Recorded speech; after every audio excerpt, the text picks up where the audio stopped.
What's up guys, MaksWerks here, and today we're going to be focusing on this 2007 CBR600RR. Now this is the second bike that I picked up from that guy way out in the middle of nowhere. And this one I've been sitting for a little bit longer, but it's in really good clean shape. It's just really dusty. So I actually covered up all the electronics and power washed it once, and there wasn't really enough to blow out all the dirt. But I got all the plastics and seats and stuff removed, and it's pretty easy to get to once it's stripped down. But basically this bike was in a front end collision as well. So we're going to actually replace a few parts here on the front end, and overhaul the cooling system a little bit, and hopefully get this into a easy to sell badass street fighter. So as we walk around the bike, let me just point out some of the issues you're going to see. So starting at the front, it was actually missing this front wire harness entirely. I already got this, and this came in, so this is for the front controls and stuff. You can see where it was wrecked up here. This is broken, it's no longer really attached.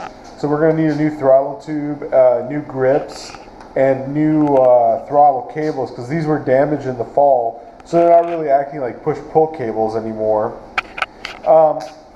When it was hitting the front here, we can see right here the brake line is disconnected. So we actually have a new front master cylinder and reservoir to replace that. It goes up on the handlebars. As we move down here, you can actually see that the radiator is bent. Or not the radiator is bent, but it's bolted in place bent. And so we're going to need to unbolt it and reposition it. The thermostat is broken, it's missing, and somebody just stuck this piece of hose in here. It clearly doesn't go to this. And then down here into the water pump, which is down here. So we're going to replace this whole hose line and the cap. And then finally, this side cover was damaged. The previous owner told me that it leaks oil. I managed to get a really good deal on one online, so I went ahead and ordered it. So we're going to be replacing this part right here as well. And then general maintenance, you can see the rear brake fluid needs to be taken care of. We're going to do an oil change, a few things like that.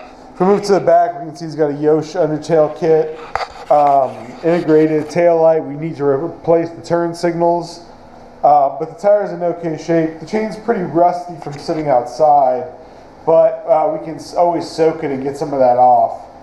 But overall, it's a really clean frame. It does crank when you put the battery to it, but I haven't tried to start it because I haven't had a chance to drain the gas tank and stuff like that yet.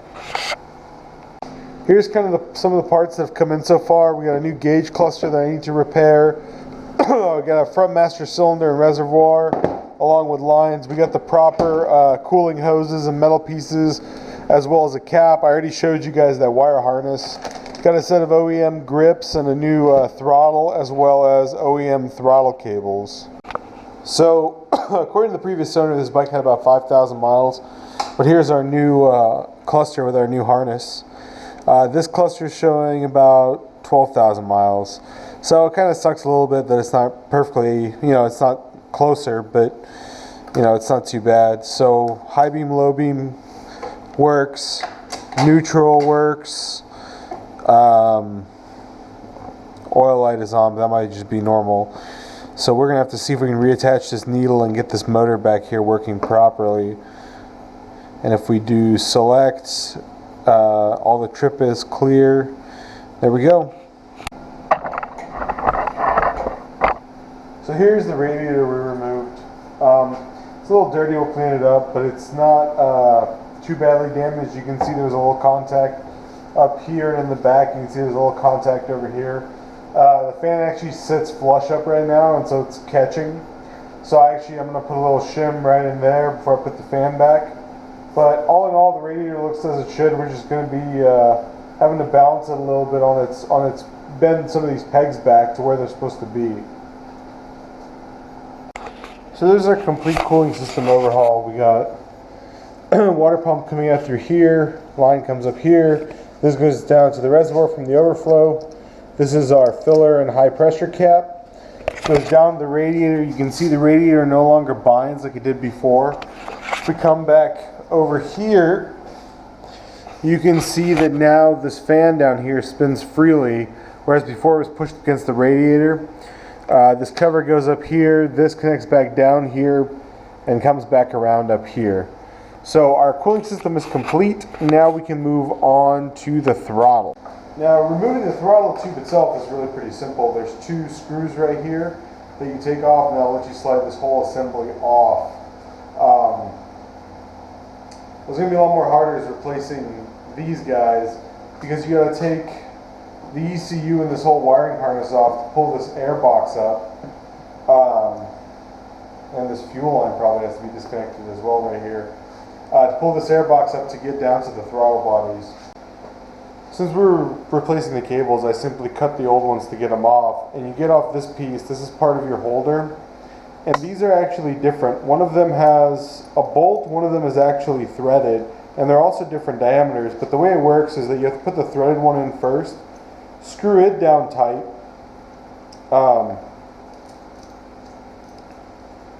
and only then, once this is basically on there like it's supposed to go, then you can take in this one, because this one you can turn in with a wrench.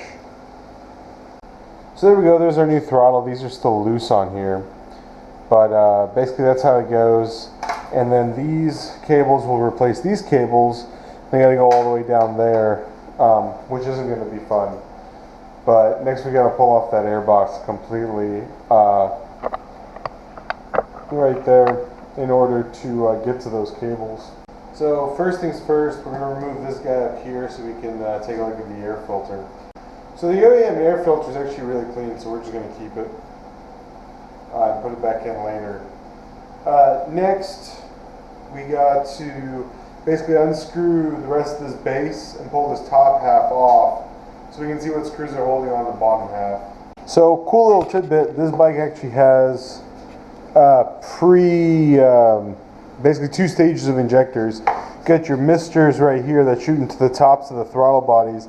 Then you actually have a second pair of injectors down there past the throttle bodies. I can't twist the throttle to show you, but that's what's going on here.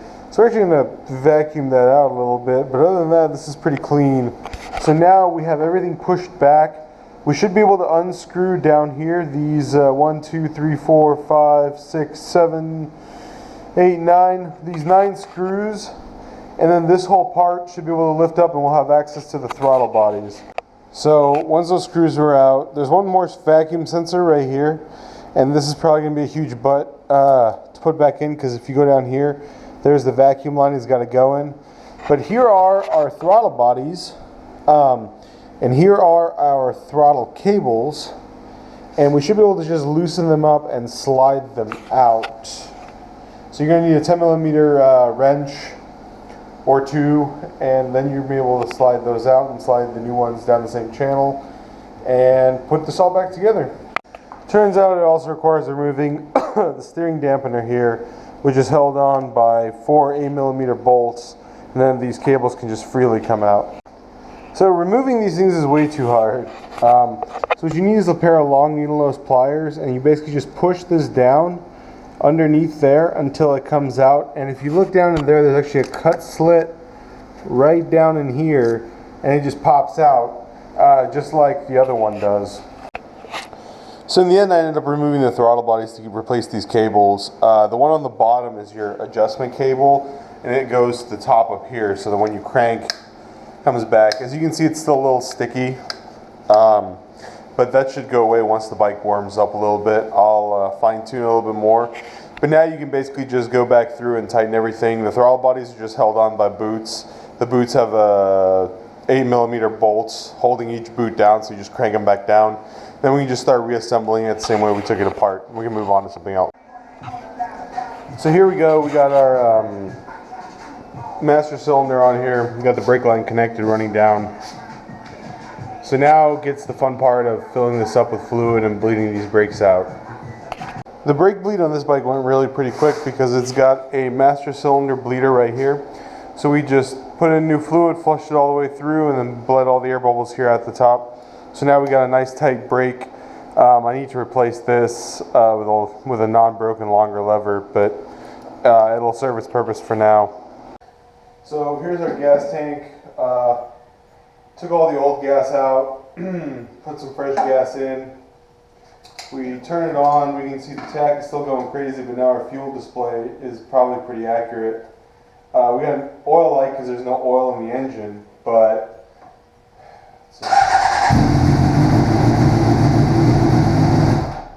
it fires right up and runs. I'm not going to run it because there's no oil in the engine because I need to replace that cover. I'm waiting for that cover to come in before I fill her up. But that's pretty much it as far as the mechanical stuff. Pretty much everything else is cosmetic. We're going to have to find some bolts back here for here and over here and a few other spots, but pretty much that's it. Everything else is primarily cosmetic. We're going to wire up a headlight off of this harness right here as well. We're going to actually use that old XR650 headlight because I don't really care. And then basically we'll just start putting the bike back together. So, got our high beam over here, low beam over here. This is a sensor light, so we don't need that. This is one turn signal. This is going to be the other turn signal. I'm going to use these quick crimps on all of this because this headlight is horrible. I wouldn't want to wish it on anybody for long term, but to help sell the bike, it'll work. So there we go. It's not exactly beautiful, but it is functional. So if we come back here, we have our gauge cluster, which is working, and it's fairly firmly secured. And then down here, we have our low beam, high beam. We have our horn. We have our turn signals front.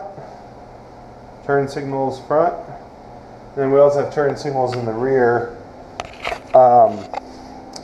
I actually got new ones of these, so we're going to be replacing those because these are all broken. But that should pretty much do it as far as mechanicals are concerned. Now all that's left, like I said, is to finish bolting the tank on and get some of the plastics on and get her out of the garage. So one of the last things is we got levers on order, and I got a new crankcase cover here because it was only about 50 bucks. So we're going to go ahead and take this off. And the way you take this crank cover off is you probably want to first pull the crank piece off, and then you just go around the circle and remove all of this. All of the oil's been drained. I got the new filter on here. I got the front brakes flush, but I got new levers coming in. And the cool thing is the guy that I bought this from actually just out of nowhere called me up one day and was like, hey, I might be coming by. I found a box of parts for you. So hopefully we can get the original gauge cluster and stuff like that. I mean, if not, I've already replaced everything needs to be replaced, but still it would be cool. So just like we've always done before, I'm going to get a piece of cardboard. I'm going to make a rough drawing and punch the hole so we can keep track of which bolt goes where, and then take it off. And these are just, this is your clutch right here, and these are just 8mm bolts, and just make sure you remember where they go. So now that the cover is off, a few things to note. This is your clutch. This is an idler. This is the only thing that popped out when I took off the cover.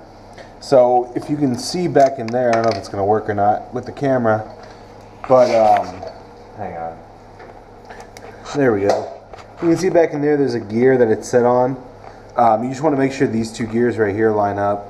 This has got a regular washer and a compression washer on it right here. So you want to make sure those go back in where they go. This is your clutch rod. Basically just sits inside of the casing. You can just pull it out. It has a washer as well. This washer is not really all that important. And then of course there's also, where is it? This guy, which is your crank sensor, which is held in place by two 10mm bolts, and you just pull it out and it's just held in there. Not a big deal. So there we go. I'll obviously have to clean the gasket surface, get all this old RTV and stuff off before I can put down my RTV. And then obviously dry up some of this extra oil in here so that it doesn't mess with my RTV. But if we look inside the old cover, you can see this is the problem with dropping your bike, because what happens is all of this right here is fractured and it's going to weep oil through the cover. And you can see they tried to They tried to patch it and JB weld it from the inside, but it didn't really work because once this cast aluminum gets fractured, it just comes apart, and you can see that on the outside they just tried to smear as much JB weld or whatever the hell this was as they could over it, but at the end it's really not going to be enough, and it's always going to weep through that a little bit. That's why I ordered a new one of these covers. So as soon as this new cover comes in, we can basically just bolt it right into place and then recycle this. So here are our two pieces, and you can see the new one. Aside from being pretty dirty and looks like it probably blew a head gasket based on the milkiness of the oil, doesn't really impact us. And here's our old one that's all cracked up in here. So you can see this one's not cracked anywhere. If we flip it over, it's really in really good shape. There's the plug. Flip the other one over, you can definitely see the difference. So we're going to get this one cleaned up and get it ready to bolt into the bike. So now that we're reinstalling, the first thing that goes in is the crank position sensor. And anything that's bolted inside the crankcase, I always put a little bit of blue Loctite on these bolts. Here's our spare one, and you can see that it really only fits in there one way. It really needs to sit like this, so that these guides basically lock in place. And then you just tighten it down, and then we can proceed. So in terms of the clutch lever, you want it to sit like this so that when the clutch gets pulled forward, it uses this notch to basically pull this out, which decompresses the clutch basically when you pull it in. So what I like to do is I like to drop this guy into the case to get it ready, and then I'll apply my layer of RTV all around this surface right here that we cleaned up. And then you just basically just guide it in until you feel that this locks down as it should. Then just basically hammer it onto these dowels right here, and then just get about to tightening everything down. So there we go. As always, something like this, make sure there's an even layer of RTV. Make sure you go crisscross when you tighten them, and make sure you torque them all down. You check that the clutch works. I already did. Don't forget to put this cover piece back on as well and tighten it down. RTV takes a little bit of time to set. I normally give it about 30 to 40 minutes before I fill it up with oil.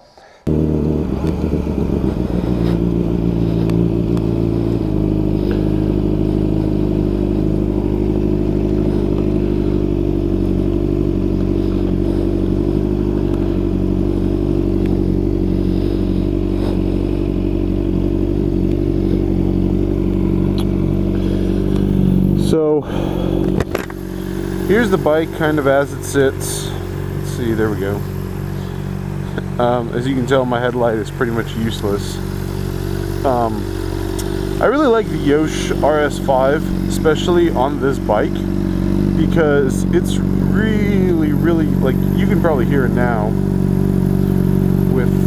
without me on it. Let me give it a little crank here.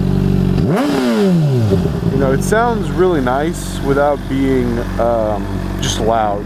Like a lot of these exhausts, all they really are is just loud. They're like, how loud can we get?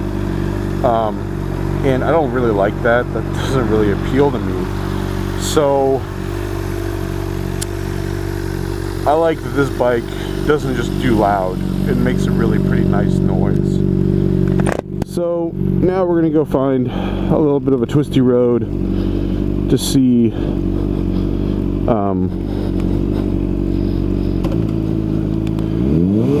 how this bike actually handles.